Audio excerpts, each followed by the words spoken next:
श्रीः श्रीलक्ष्मी अष्टोत्तरशतनामस्तोत्रम्। देव्युवाच देवदेव महादेव त्रिकालग्नमहेश्वर करुणाकर देवेश भक्तानुग्रहकारक अष्टोत्तरशतं लक्ष्म्याः श्रोतुमिच्छामि तत्त्वतः। ईश्वर उवाच देवि साधु महाभागे महाभाग्यप्रदायकं सर्वैश्वर्यकरं पुण्यं सर्वपापप्रणाशनं सर्वदारिद्र्यशमनं श्रवणाद्भुक्तिमुक्तिदं राजवश्यकरं दिव्यं गुह्याद्गुह्यतरं परं दुर्लभं सर्वदेवानां चतुष्षष्टिकलास्पदं पद्मादीनां वरान्तानां निधीनां नित्यदायकं समस्तदेवसंसेव्यम् अणिमाद्यष्टसिद्धिदं किमत्र बहुनोक्तेन देवी प्रत्यक्षदायकं तव प्रीत्याद्य वक्ष्यामि समाहितमनाशृणु।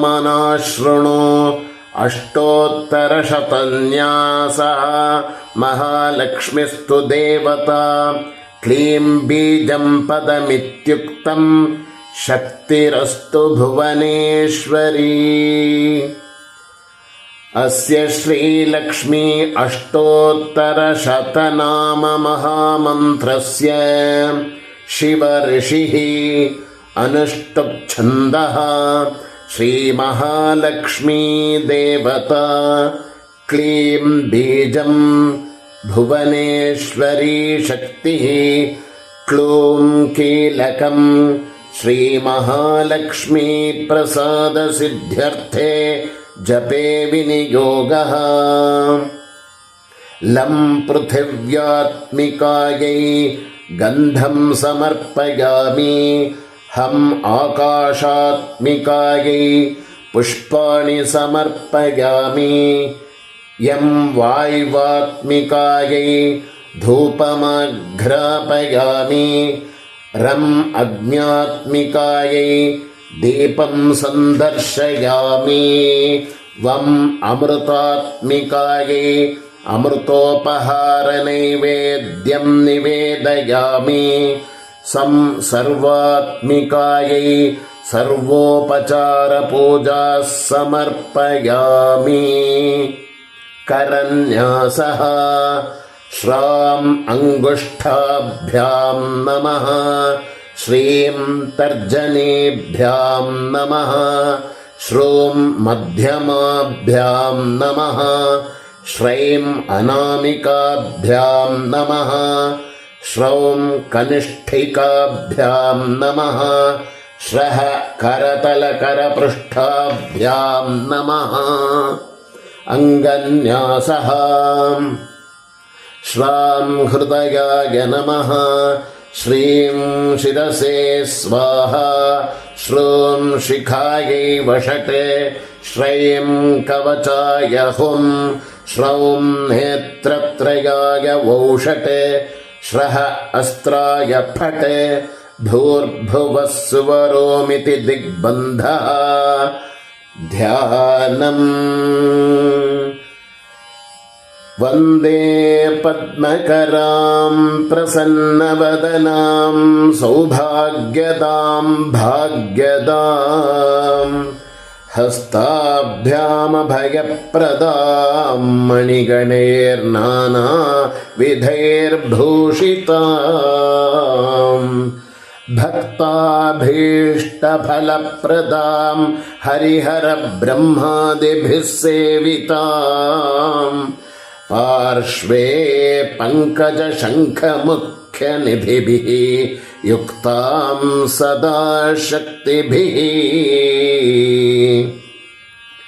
सरसिजनयने सरोजहस्ते धवलतरां शुकगन्धमाल्यशोभे भगवति हरिवल्लभे मनोज्ञे त्रिभुवनभूतिकरे प्रसीद मह्यम्।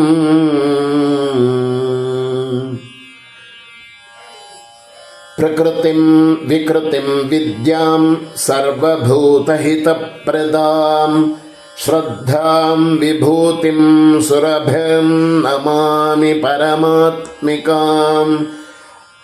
वाचं पद्मालयां पद्मां शुचिं स्वाहां स्वधां सुधां धन्यां हिरण्मयीं लक्ष्मीं नित्यपुष्टां विभावरीं। अदितिं च दितिं दीप्तां वसुधां वसुधारिणीं नमामि कमलां कान्तां कामाक्षीं क्रोधसम्भवाम्। अनुग्रहप्रदां बुद्धिं अनघां हरिवल्लभाम्। अशोकाम् अमृतां दीप्तां लोकशोकविनाशिनीं नमामि धर्मनिलयां करुणां लोकमातरं। पद्मप्रियां पद्महस्तां पद्माक्षीं पद्मसुन्दरीं पद्मोद्भवां पद्ममुखीं पद्मनाभप्रियां रमां। पद्ममालाधरां देवीं पद्मिनीं पद्मगन्धिनीं पुण्यगन्धां सुप्रसन्नां प्रसादाभिमुखीं प्रभां। नमामि चन्द्रवदनां चन्द्रां चन्द्रसहोदरीं चतुर्भुजां चन्द्ररूपां इन्दिरामिन्दुशीतलाम्। आह्लादजननीं पुष्टिं शिवां शिवकरीं सतीं विमलां विश्वजननीं पुष्टिं दारिद्र्यनाशिनीं प्रीतपुष्करिणीं शान्तां शुक्लमाल्याम्बरश्रियम्। भास्करीं बिल्वनिलयां वरारोहां यशस्विनीं वसुन्धरामुदाराङ्गां हरिणीं हेममालिनीं धनधान्यकरीं सिद्धिं स्त्रेण सौम्यां शुभप्रदां नृपवेश्मगतानन्दां वरलक्ष्मीं वसुप्रदां। शुभां हिरण्यप्राकारां समुद्रतनयां जयां नमामि मङ्गलां देवीं विष्णुवक्षस्थलस्थितां विष्णुपत्नीं प्रसन्नाक्षीं नारायणसमाश्रितां दारिद्र्यध्वंसिनीं देवीं सर्वोपद्रववारिणीं नवदुर्गां महाकालीं ब्रह्मविष्णुशिवात्मिकां त्रिकालज्ञानसम्पन्नां नमामि भुवनेश्वरीम्। ॐ महालक्ष्म्यै च विद्महे विष्णुपत्नी च धीमहि तन्नो लक्ष्मीः प्रचोदयात्। उत्तरध्यानम्।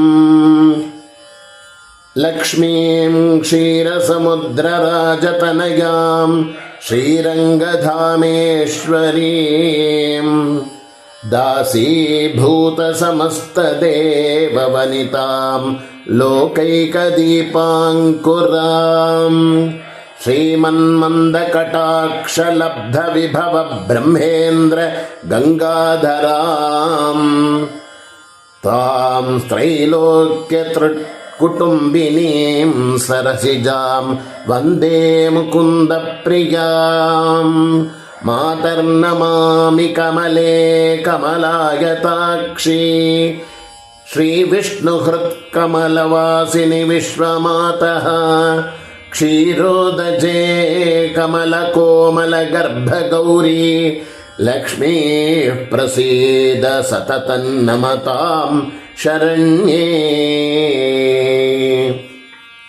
फलश्रुतिः त्रिकालं यो जपेद् विद्वान् षण्मासं विजितेन्द्रियः दारिद्र्यध्वंसनं कृत्वा सर्वमाप्नोत्यन्ततः। देवी नाम सहस्रेषु पुण्यमष्टोत्तरं शतम् येन श्रियमवाप्नोति कोटिजन्मदरिद्रतः। भृगुवारे शतन्दीमन् पठेद्वत्सरमात्रकम् अष्टैश्वर्यमवाप्नोति कुबेर इव भूतले। दारिद्र्यमोचनं नाम स्तोत्रमम्बापरं शतं येन श्रियमवाप्नोति कोटिजन्मदरिद्रतः। भुक्त्वा तु विपुलान् भोगान् अस्याः सायुज्यमाप्नुयात्। प्रातःकाले पठेन्नित्यं सर्वदुःखोपशान्तये। पठंस्तु चिन्तयेद्देवीं सर्वाभरणभूषिताम्। इति श्रीलक्ष्मी अष्टोत्तरशतनामस्तोत्रं सम्पूर्णम्। ध्यानम्। वन्दे पद्मकरां प्रसन्नवदनां सौभाग्यदां भाग्यदां हस्ताभ्यामभयप्रदां मणिगणैर्नानाविधैर्भूषितां भक्ताभीष्टफलप्रदां हरिहरब्रह्मादिभिः सेविताम्। पार्श्वे पङ्कजशङ्खमुख्यनिधिभिः युक्तां सदा शक्तिभिः। सरसिजनयने सरोजहस्ते धवलतरां शुकगन्धमाल्यशोभे। भगवति हरिवल्लभे मनोज्ञे त्रिभुवनभूतिकरि प्रसीद मह्यम्। लं पृथिव्यात्मिकायै गन्धं समर्पयामि। हम् आकाशात्मिकायै पुष्पाणि समर्पयामि। यं वायुवात्मिकायै धूपमाघ्रापयामि। रम् अग्न्यात्मिकायै दीपं सन्दर्शयामि। वम् अमृतात्मिकायै अमृतोपहारनैवेद्यं निवेदयामि। सर्वात्मिकायै सर्वोपचारपूजा समर्पयामि। करन्यासः। श्राम् अङ्गुष्ठाभ्यां नमः। श्रीं तर्जनीभ्यां नमः। श्रूं मध्यमाभ्यां नमः। श्रैं अनामिकाभ्यां नमः। श्रौं कनिष्ठिकाभ्यां नमः। श्रः करतलकरपृष्ठाभ्यां नमः। अङ्गन्यासः। श्रां हृदयाय नमः। श्रीं शिरसे स्वाहा। श्रूं शिखायै वषटे। श्रैं कवचाय हुं। श्रौं नेत्रत्रयाय वौषट्। श्रः अस्त्राय फट्। भूर्भुवः स्वरोमिति दिग्विमोकः। ॐ तत्सत्। श्रीमहालक्ष्मी प्रसादसिद्धिरस्तु। मङ्गलानि भवन्तु।